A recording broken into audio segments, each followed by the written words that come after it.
अस्सलाम वालेकुम रहमतुल्लाहि व बरकातुहू। हमीद एसोसिएट्स की तरफ से बिशारत हमीद।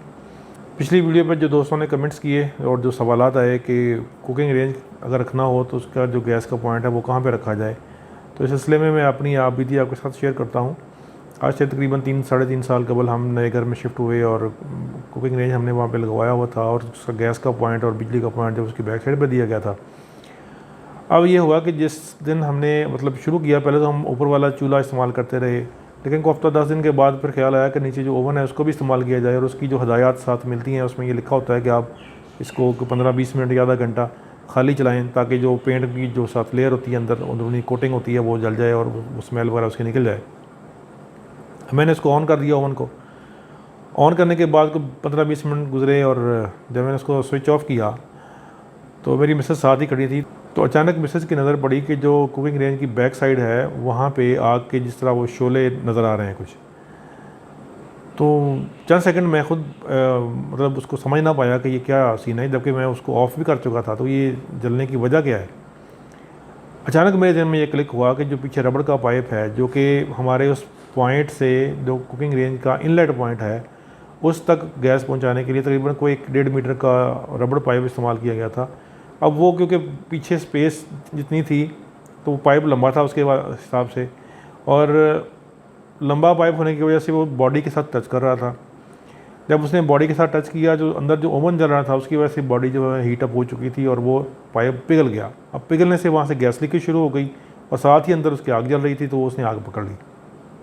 अब ये ऐसा वो माहौल अचानक बना कि मैं खुद एक दफ़ा परेशान हो गया कि अब क्या करूँ। तो फ़ौरन ज़हन में ये आया कि फ़ौरी तौर पे गैस की जो सप्लाई है इसको ऑफ़ किया जाए।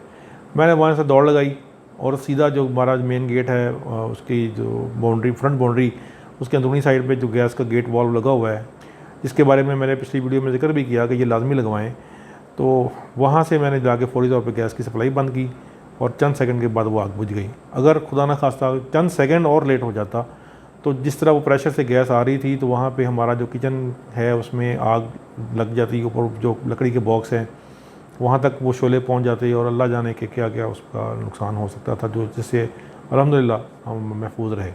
ये मैं आपको अपने तजर्बे की बुनियाद पे बता रहा हूँ कि कुकिंग रेंज की बैक साइड पे कभी भी इसका पॉइंट ना रखें, क्योंकि आपको वहाँ से गैस की सप्लाई बंद करने के लिए जब आग लगी हुई थी तो वहाँ पे तो हाथ डालने की कोई सूरत ही नहीं थी कि मैं वहाँ पे हाथ डाल के उसको हैंडल वॉल को बंद कर सकता, क्योंकि ऑलरेडी टाइल वगैरह दीवार के ऊपर लग चुकी थी। तो अब तोड़ फोड़ करना ज़्यादा वो लंबा काम हो जाता। तो हमने फिर ये किया कि हमने उस पॉइंट को नीचे से एक जिस्ती पाइप के ज़रिए ऊपर तक निकाल के और वहाँ पे उसका हैंडल वॉल लगाया, और जो रबड़ पाइप है उसकी जो लेंथ है वो इतनी मिनिमम कर दी कि वो किसी भी जगह से उस हमारे कुकिंग रेंज के साथ टच ना करे, ताकि वो हीट से दोबारा वो पिघल ना सके। अब सवाल ये पैदा होता है कि ये रबड़ पाइप क्यों इस्तेमाल किया गया। मसला ये है कि जब आप कुकिंग रेंज फिक्स करते हैं या तो वो हमेशा वहीं पे रहे, आपने उसको छेड़ना नहीं है, फिर आप उसको जो आपका जो 25 mm वाला प्रेशर पाइप है आप उसके साथ उसकी जो कनेक्टिविटी है वो उसके साथ कर सकते हैं। लेकिन क्योंकि बाज़ दफ़ा सफाई के लिए या किसी ख़राबी की वजह से आपको वहाँ से उसको निकालना पड़ता है, थोड़ा सा उसको हिलाना पड़ता है, तो इस मकसद के लिए रबड़ के पाइप का छोटा सा टुकड़ा इस्तेमाल किया गया है ताकि वो बार बार आपको उसकी सप्लाई खोलनी ना पड़े। जब आप बार बार खोलते हैं तो समटाइम ये होता है कि वहाँ पे दोबारा उसको टाइट करने में कोई लीकेज हो जाए या आपका कोई ऐसा वो इनलेट पॉइंट है वो ब्रेक हो जाए, तो फिर ये काम जो है ना वो बढ़ जाता है। तो इसके लिए वो रबड़ पाइप इस्तेमाल किया गया है, लेकिन उसको बस इतना ही रखें कि वो किसी भी जगह पे बॉडी के साथ टच ना करें।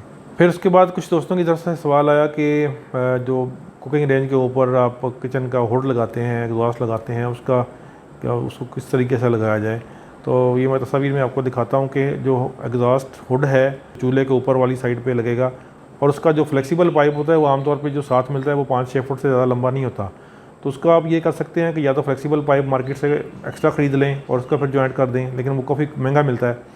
दूसरा तरीकाकार उसका ये है कि आप कोई भी PVC पाइप 5 इंच का 6 इंच का वो आप ऊपर अपनी जो बॉक्सेस हैं उनके ऊपर फिक्स करें और दीवार तक वो उसको लगा दें, और ये फ्लेक्सिबल पाइप जो है ये उस PVC पाइप के ऊपर चढ़ा के उसको अच्छी तरीके से आप बांध दें, तार वगैरह से या किसी भी टेप वगैरह के साथ उसको जॉइंट कर दें।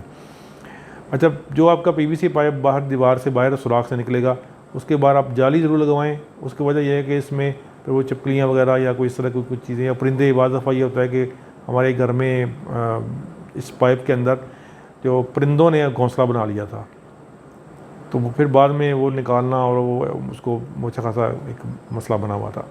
तो इन चीज़ों से बचने के लिए आप जाली ज़रूर लगवाएं और जाली ज़्यादा बारीक ना लगवाएं। इसकी वजह यह है कि जो हुड का एग्जॉस्ट हवा सा करता है उसके साथ ऑयल मिक्स होता है, तो ऑयल की जो लेयर है जब वो सुराख बारीक होंगे तो वो उनको बंद कर देगी, फिर आपकी वो हवा बाहर निकलना जो है उसके प्रेशर में कमी आ सकती है।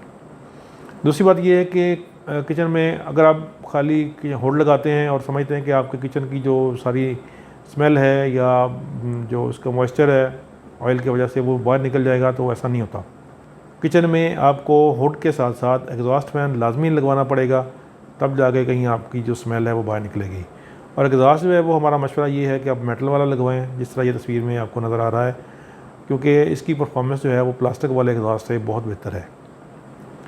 तो उम्मीद है आपको जो पिछली वीडियो में कुछ जो उठाए गए सवालात हैं उनके जवाब इस वीडियो से मिल गए होंगे। फिर भी अगर आपकी दिल में कोई कन्फ्यूजन हो, कोई चीज़ मज़ीद आप पूछना चाहें तो हमारे व्हाट्सएप नंबर पे आप रब्ता कर सकते हैं या कमेंट्स में भी आप मेंशन कर सकते हैं। तो इंशाल्लाह हम पूरी कोशिश करेंगे कि आपको उसका कोई तसल्ली बख्श जवाब दे दिया जाए। हमारे चैनल को सब्सक्राइब कीजिए, अपने दोस्तों के साथ शेयर कीजिए और इस कार खैर में अपना हिस्सा डालिए। अल्लाह ताला हमारा हामी नासर हो। अस्सलामु अलैकुम व रहमतुल्लाहि व बरकातुहू।